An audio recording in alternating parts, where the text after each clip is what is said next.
radio play for this week is entitled Repayment. It is a dramatization based on a story which will be found in the fascinating pages of next Sunday's issue of the American Weekly, the magazine distributed with every Hearst Sunday newspaper from coast to coast. The great ocean liner is about to sail. A man standing near the gangplank glances anxiously around the pier and then approaches the person. Excuse me, Professor. Yes, sir? Has the passenger for cabin 144 been checked in yet? Cabin 144. Just a moment, sir. I can tell you. No, sir. Not checked in as yet, sir. You're quite sure? Quite, sir. Thank you. I was beginning to fear I'd missed you. Oh, I beg your pardon, madame. Oh, not at all. It was my fault. I should have been looking where I was going. Your ticket, please, madam. Here you are. Cabin 72, Sadi Mazarin. Are you Sadi Mazarin? I am. Sure. Show this lady to cabin 72. Right, sir. Oh, here comes my friend now, Professor.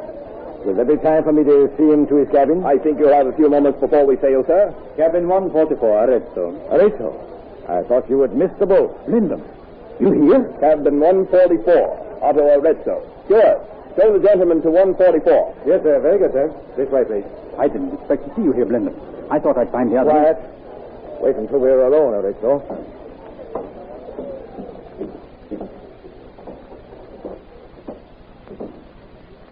Cabin 144. Here you are, Stuart. Thank you kindly, sir. Well, we're alone, Lyndon. Yes. And here is a treaty which will ban the colonial powers to refuse to recognize Granovia as a world power. This must reach Washington with all possible speed. I shan't waste any time, Lyndon. I shall have less than 1 day in New York. Be extremely careful. The government of Granovia will set spies on your track to get this secret document. I shall be careful. I will see that no strange men offer me drinks at the bar, and I won't be inveigled into any card game in the smoking room. Good. I knew you were the man for this job. This is the greatest moment of my life. In carrying this treaty, I'm making my mark in the diplomatic service. You are. If you do not fail. I shan't fail. I'll watch for all suspicious characters who may be shadowing me. I am sure you will, Breslow.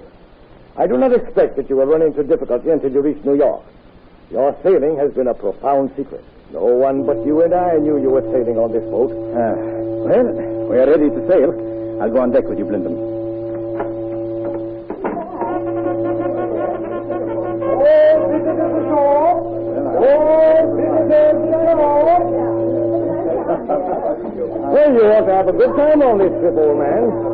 Hey, I bumped into a stunning looker. She's in cabin 72. Cabin 72? I remember that, Blinden. If you say she's worth looking up, she is. You are a connoisseur of beauty. Well, I notice what I like when I see it. They're clearing the gangplank. Oh, wait for me, please. Well, bon voyage, old man, and good luck. Thanks, thanks.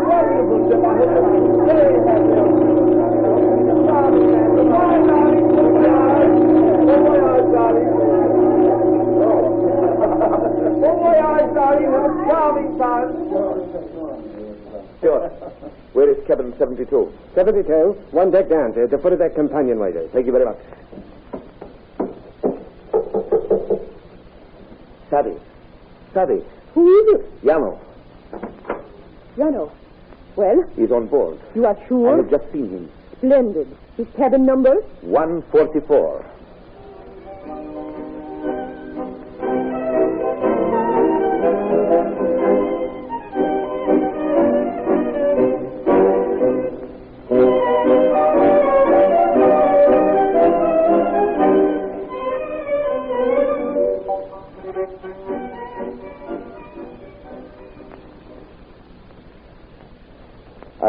We have been fortunate in having such delightful weather on our voyage, no? Haven't we? Oh, yes, very. Have a cigar? No, thanks. I have not seen you at the bar since we sailed. No? You may not know. They serve the best highballs on the 7 seas on this boat. Will you join me? Thanks just the same. I'm not drinking. We dock tomorrow. This is your first trip to America? Excuse me. I see the friend I've been waiting for. Of course. Sadie, you're here at last. Oh, Otto. Have I kept you waiting too long? You could always keep me waiting, Sadie, as long as you didn't make me wait in vain. Oh, you charming boy. Will you have a cigarette? Oh, yes, thank you. Oh, you have forgotten. This is not my favorite brand. How stupid of me. Will you excuse me a moment? I'll step into the lounge and get your favorite for you. Would you? That is very sweet of you. Don't go away. I will be right back. All right. You dropped your handkerchief, madam. Why, so I have. Allow me. You talked with him? I tried to, but it turned out to be a monologue. He will not mix. Now, you stay with him for a while. I will have a look in his cabin for the treaty as soon as the concert starts. Very well. Your handkerchief, madam. Thank you, sir. Look out. He is coming back. Here you are, Sadi. I wasn't long, was I? I hardly had time to miss you. I see the ship's concert is about to begin. Shall we go in now while we can still find seats? Perhaps we had better. Yeah.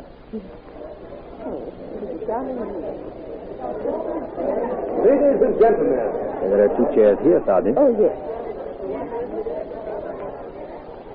We are going to open our concert this evening with the ship's orchestra, our soloist, Miss Davidson, and our junior officers quartet in their interpretation of O Lemuel. Oh, Lemuel, my love, oh, Lemuel, my beau, I was going to give a ball tonight, I'll have you for to know. But if you want to dance, just dance outside the door, because your feet so very, very low, dear, cover all the floor. Oh, Lemuel, I say. Go down to the cotton field and bring the boys away. Go down to the cotton field, go down, I say. Go down and call the nigger boys all. We'll work no more today.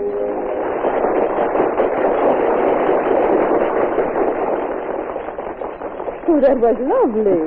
Yes, it was. And now, ladies and gentlemen, a selection played for us by our ship's orchestra. I feel foolish holding this overcoat on my lap. I'll just run down to my cabin and leave it. Will you excuse me? No. What's the matter? You look frightened, that's for sure. Do I?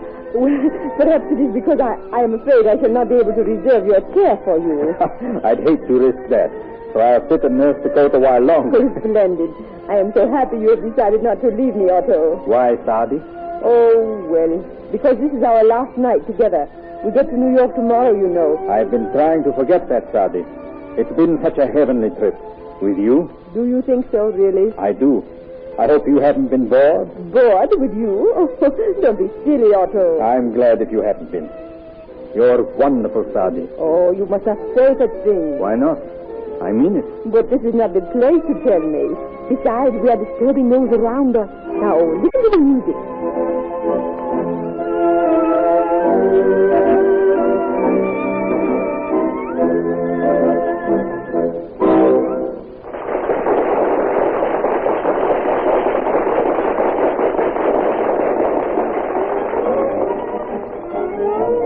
Sadi, there's a man staring at you from over there at that door. Do you know him? Oh, well, no. He tried to start a conversation with me just before I met you. I don't like his look. I'll go over and give him something that will prevent him from looking at anything for a while. Oh, no, please. You must not make a scene.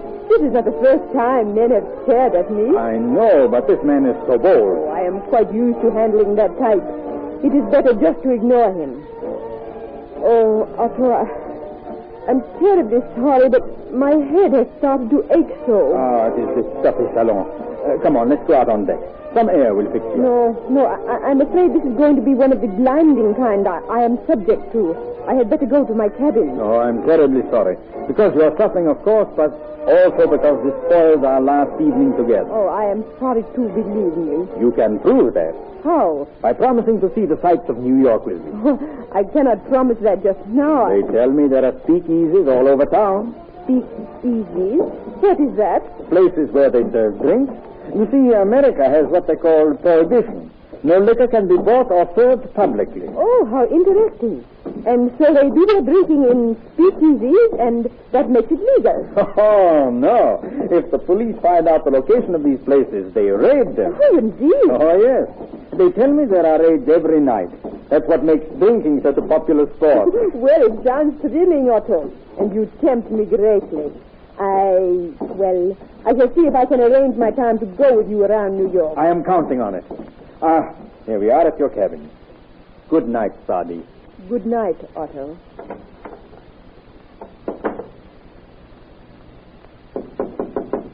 Yes, Otto? Jano. Did you get the treaty? No, it is not in his cabin. Oh. I went through everything. Oh. He must keep it in his clothes. Well, what are we going to do? We land tomorrow. You leave it to me, Jano. I think I will be able to get it away from him. But you have said goodnight to him. We still have tomorrow. Tomorrow? Yes. He has asked me to see New York with him. I did not accept his invitation until I could find out how you made out. Now I shall accept. I have a marvelous plan to get it treated. What is it? You will find out tomorrow.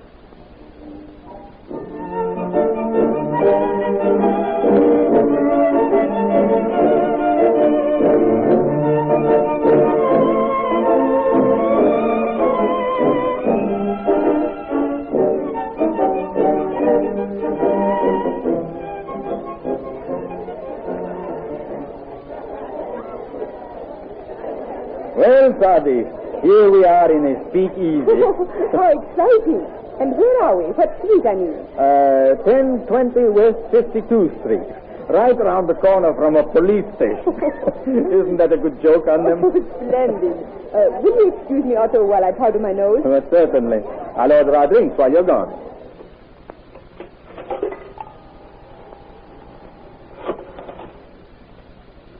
Operator, give me the nearest police station. Quick, please. Police?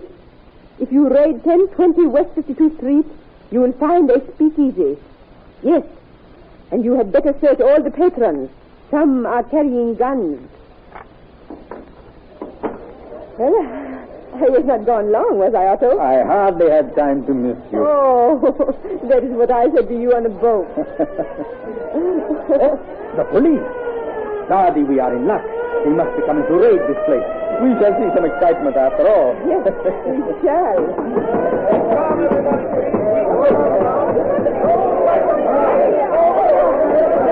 Stand right where you are. This is a raid. You're all under arrest. No. Sadi, I must be arrested. We've got to get out of here. Here, where do you think you're going? You're staying right here. I guess I'd better frisk you and see if you're one of the boys with a rod we were tipped off about. Stand still. I am not to be searched. I am absolutely... Shut up and put up your hands. Here. What's this legal-looking paper?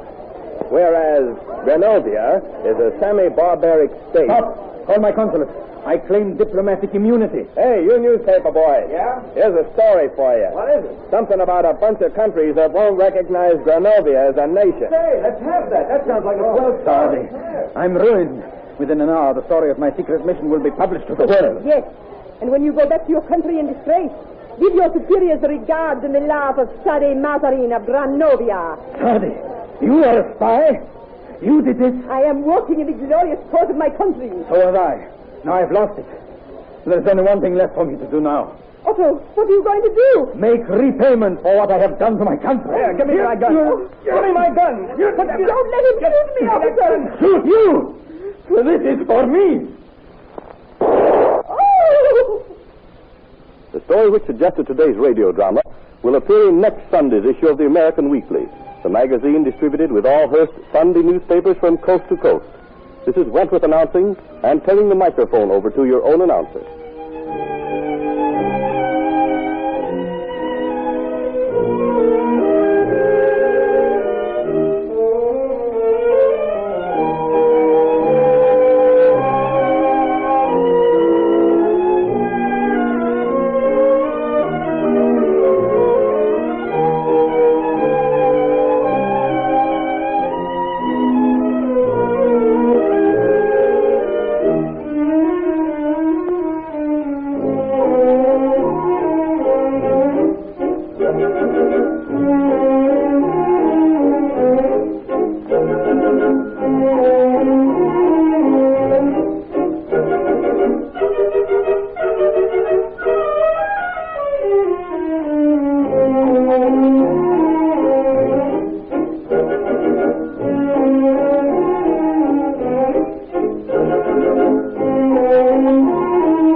radio play for this week is entitled The Love Doctor.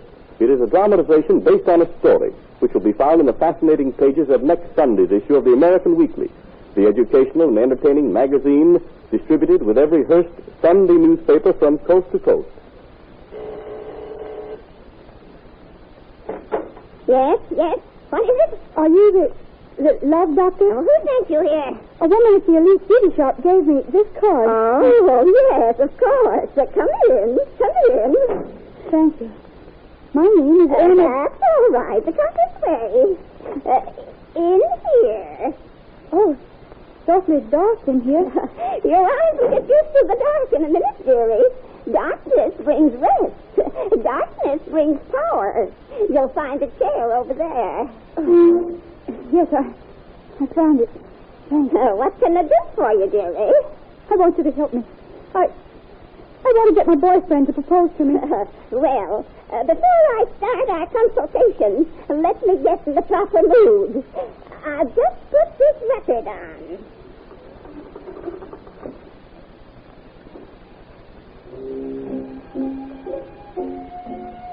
Now, tell me about him. This boyfriend of yours. Oh, he's just wonderful. I'm sure he is.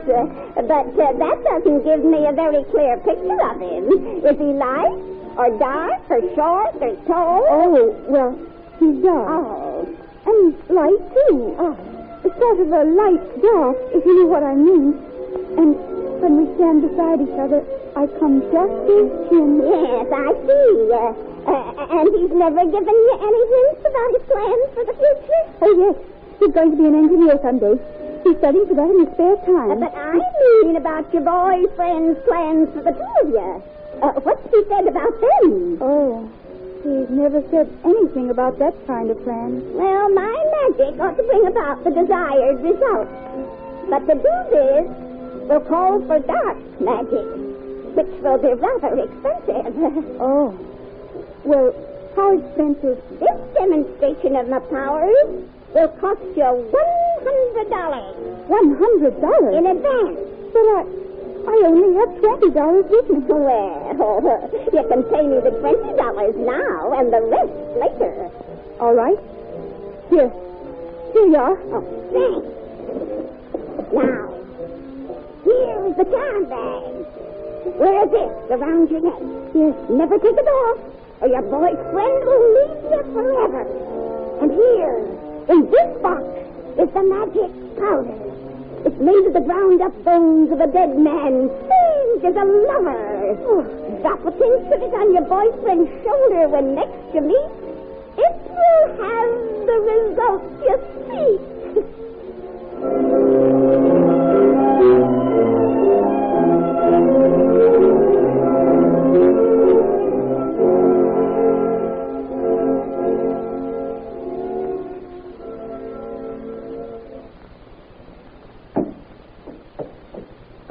Let's sit on the steps for a few minutes, Toby. All right.